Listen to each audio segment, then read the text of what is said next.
Well, good morning, you guys, and a bit of an impromptu video this morning over on Instagram and on Facebook. Many of you asked me if I would turn on the camera and talk about what I was dehydrating, because I'm dehydrating herbs for my chickens, and many of you said that you were interested. So this video won't be for everybody, but for those of you who reached out to me and wanted to see. So I have my Excalibur dehydrator out, and I have gone ahead and I grew herbs specifically for my chickens.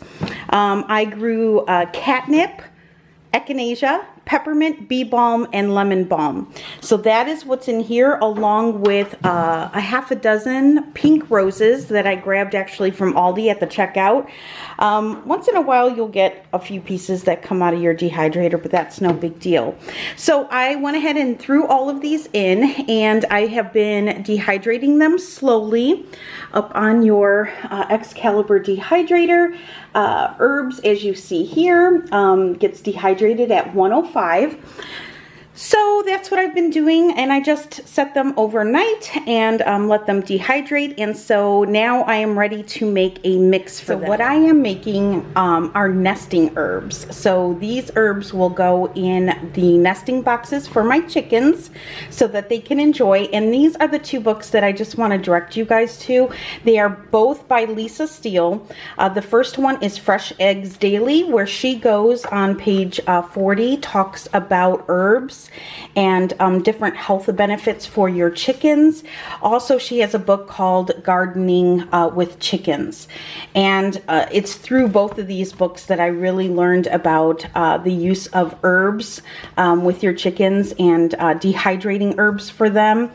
And I do know that they sell some on Amazon. I will leave a link down below for you guys for anybody who's interested in purchasing dried herbs for their chickens and their nesting boxes or their coop, because I do know that they sell nesting box herbs as well as herbs for the coop that you can just sprinkle throughout their coop just to kind of give aromatherapy for chickens, and it's really healthy for them to eat. So I will leave those links down below because I know it's kind of late in the game to actually grow your own herbs, but maybe something you might want to consider in the spring. And so I'm really excited to do this. So I grew these herbs specifically for my chickens, and now I'm going to put it all together. So I'm going to set you guys up on the tripod, get you near my bowl, and we're going to make some nesting herbs for my chickens. So like I said, I dehydrated some roses for them. So I've got some rose petals in here that I'm going to add into this bowl. I also have echinacea in here. I have peppermint, I have some bee balm, I have some catnip,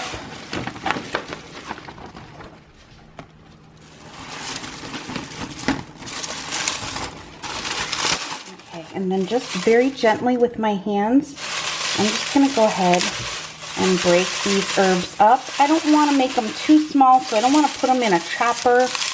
I want them small enough though that the chickens can eat them if they want. Any of the sticks that are a little too thick to break up, and just pull off all the herbs. Okay, so now that I've got pretty much all of the big sticks out of here and just kind of emptied off, Matt is sitting in the living room. A good 25 feet away, he says, and he can smell it in there. It smells so amazing, you guys, and unlike anything that you could buy. I mean, this is just incredible. So, and this is the first time I've ever done this, of course, so I've been looking forward to this pretty much all summer, because I've been growing herbs for my chickens all summer. So many of the herbs they ate in the garden, but these herbs I specifically planted up on my deck for them. specifically for this project that I knew I would want to do when they started laying their eggs, and I really want to train them in their nesting boxes. So I want to make it as inviting as possible for them. But what I'm going to be adding now is some, this is some oregano that I'm going to be adding. And so I'm just taking the stem and I'm just kind of taking all of the oregano leaves off of it. Freshly dehydrated. I just dehydrated this a few days ago. So this is freshly dehydrated as well, and I'll enjoy this. And there is no recipe to this. It's as much or as little as you have or that you want to add. It's totally up to you. I'm kind of winging it and doing my own thing, but I work best that way. And get that tossed in there. And then we are also going to add some freshly dehydrated rosemary, and the same thing. I'm just going to go ahead and pull it right off of the stems here. Okay, so with rosemary, all you want to do is you want to hold it at the top and just drag your finger down, and all of it will come right off for you. Just like that. Okay, then we're going to toss in the rosemary. And now we're going to add sage. And sage is going to work the same way. Just go down the opposite direction and it will come right off the stick for you. Okay, that's it. That's all of it. So now what I'm going to do is I am going to put it in a, I'm going to not let any of these fallen herbs here get away. So I'm going to scoop those up, put them right in the bowl. I'm going to get, now I have a half-gallon jar here, and we are going to go ahead and place all of these herbs, hopefully you guys can see that, right inside here. And my hens should love this. It's also going to make their coop smell very nice, and hopefully make them happy hens so that they lay me beautiful, organic, free-ranging eggs, as my husband laughs. Yes, my chickens are spoiled, but you know what? They should be spoiled, right? They're already letting us be spoiled. They are there. I'm going to show you guys because I've been showing pictures over on Instagram and Facebook. So if you're not following me over there, I will leave the links to those down below. Go over there and follow me, because honestly, guys, I post my daily updates and more, you know, personal things going on here at home over there than I do here on YouTube. So, all right, let me gather up what fell out here and get it in the jar. And then I'm not going to be vacuum sealing this just because I'm going to be pulling out of it often. But there you go. There it is. Right? Pretty, right? So let me get some of the eggs out of the fridge and show you what some of my hens. We have 2 laying hens, and we believe we have 2 more just starting to lay. I do have Americanas, I have Brahmas, and I have Cochins. So my Americanas should be laying anywhere from now until Halloween-ish time. All of them should be laying. And how many Americana hens do I have? 6? 6. And then we have a Brahma.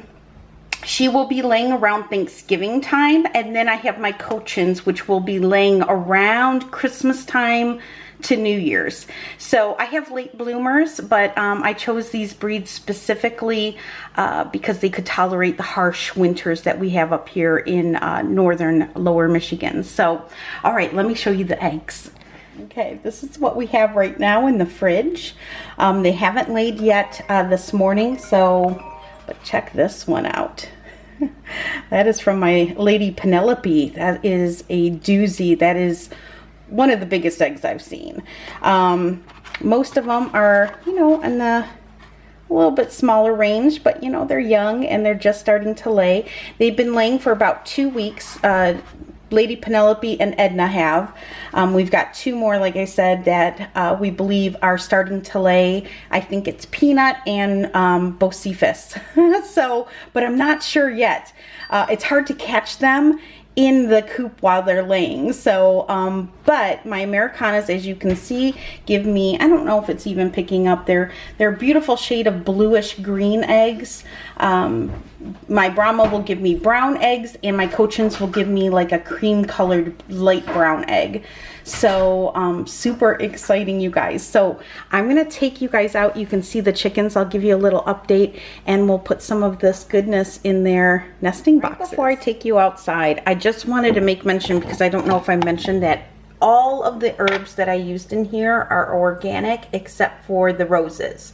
So everything I grew myself except for the roses, which I picked up, I think I mentioned at Aldi. I just picked up a half dozen. So somebody asked how often I plan to use this. Well, it depends on if they eat it.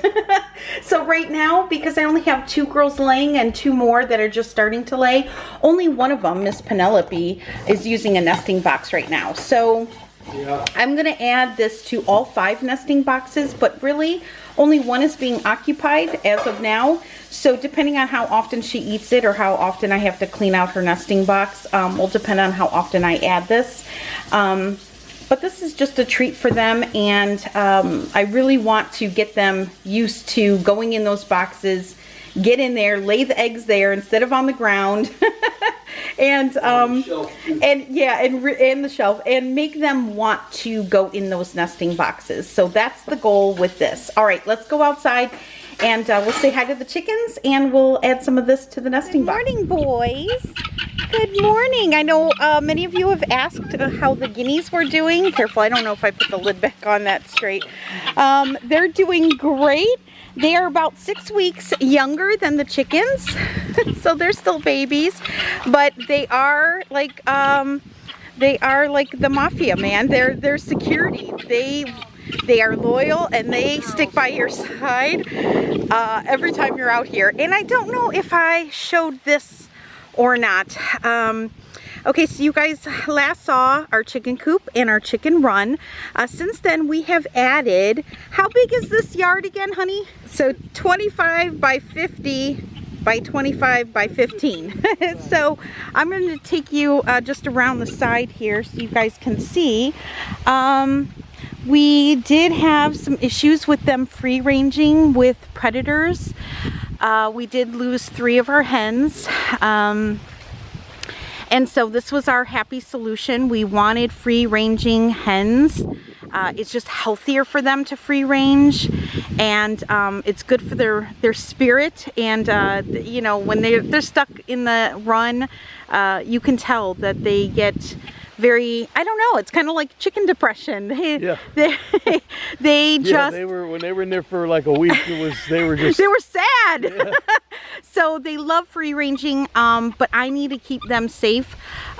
So this is our happy medium. So the guineas free range, and they keep an eye on the property and for hawks. When they see a hawk flying, they send an alert to the rooster. The rooster also notices the hawks. I have 2 roosters. They send alerts out to the hens, and before you know it, in 1 second flat, they are in the run under protection. So this way they're able to run out in the yard. They can. We got something. I know all the chickens, they know that we've got goodies. I got a jar. You're wondering what's going on. So yeah, so I cut the hardware cloth out on that one side of the gate we weren't going to use, and we opened that up, and now they come out there. I let them out of the coop, and then I open that run door, and now they just yeah. in and out. So they have 2 entrances into their run. So there is one that goes into their run. That's for them and for us to have access to the yard. And then we have another entrance in the back. I'll show you. That's our entrance into the run and into the yard. But here they are. Hi, ladies. There's the rooster. And there's my other rooster, my Brahma rooster right there. And then that's Achilles. And then this cutie patootie pie. This used to be Gertrude, my Gertie girl. And Gertrude turned into Tiberius. And so he is my lead rooster, and he is very protective of the flock. He's a sweetie boy, and he does a really good job. He's very kind to the hens. He doesn't attack them, if you know what I mean. He does the little dance. He's not invasive. He brings them treats. It's very, very nice. And then Achilles is his sidekick, and both roosters get along great, at least for now. They are, I believe they're 23 weeks old now, so they're almost full grown. And yeah, so now we've got, I think, 4 girls laying. We have 2 more to go, and so it should be any time now. So, but they all come running when they see Mom and Dad come out here, because they know that they're going to get treats, especially my rooster. I always feed him first. And so we do have some scarecrows in the yard. At first they weren't too sure about those, but now we've got Mabel that likes to peck on them, and it does help keep the hawks out of the yard. So, and the guineas never leave the side of the chickens, so very protective as well. All right, so now that you got to see the chickens and the run and the extra yard that we built, let's go inside and put some of these herbs in the nesting box. So here's inside of their coop, and here are their nesting boxes, and this is the one that Penelope likes to use, and then these haven't been used yet. We do have nesting pads in here, and so this is a pad that's easy to change out, and then on top of that we have added some wood chips, because the girls really seem to love these wood chips. They love to nest right in there. Many times they nest right here in the corner, so we're trying to get them up and into their boxes. So let's put some herbs in here and see if we can't entice them. Okay, so I've just got a little handful here that I'm just gonna go ahead and sprinkle in. No, there is thyme, rosemary, oregano, roses, bee balm, echinacea, lemon balm, catnip. Let's do this one. It smells good, doesn't it? It does. And this will really freshen up their coop as well and make it smell really good in here. Guineas are coming in too. All right, let's do her favorite box in here. And I'm just kind of rubbing them in my hand to get the oil out before I lay them down. And then one more box and we'll be done. Well, hi, Miss Kevin. How are you? They're like, what are you doing in here, Mom? Where is Miss Penelope? Look at the girls are lining up now to come on in here and find out what we're doing. New addition to our little homestead here is the guinea house. So the guineas go in there at night, and it's an insulated dog house. And we keep a light in there for them. We're gonna get some spotlights though for them for the side here to lighten it, because guineas do not see well in the dark. So you wanna always have light for them, but they have some ventilation in there. And it's a really good size guinea house, right, girls? Well, gentlemen and girls. We only have one guinea hen. We have 3 boys. Yep. These are the 3 boys. This is, there's Lenny, Squiggy, and Carmine, who used to be Laverne. But he's my silent boy, so I never hear his call. And then we have Shirley over there. Hi, girls. Hi, girls. Hi, Tiberius. Here's my Brahma. Yeah. There's my Cochins. That one is Sylvie, and here comes Lacey, and there's Mabel, sweet Mabel girl. There's my Brahma rooster. Yeah, so all the girls are doing great. They're all very happy and healthy and spunky, and I love each and every one of them. Every one of my birds have a personality. There's Peanut, And hi, there's Hazel girl, Hazelnut. And there's Edna. She's my lead hen and my #1 layer. So, yeah, the girls are doing really good. Everyone is happy. Everyone is healthy. Like I said, this video isn't going to be for everybody, but it was something that many of you had requested to see, so I made it for you, and I hope it was helpful in some way to you. And with that, I'll be seeing you soon. All right, bye.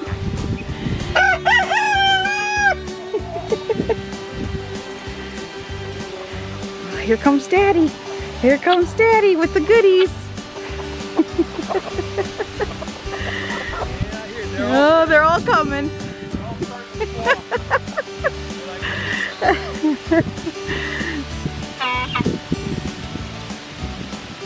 Tiberius never knows to stay outside to be a good rooster or if he should just be a kid and run with the rest of them.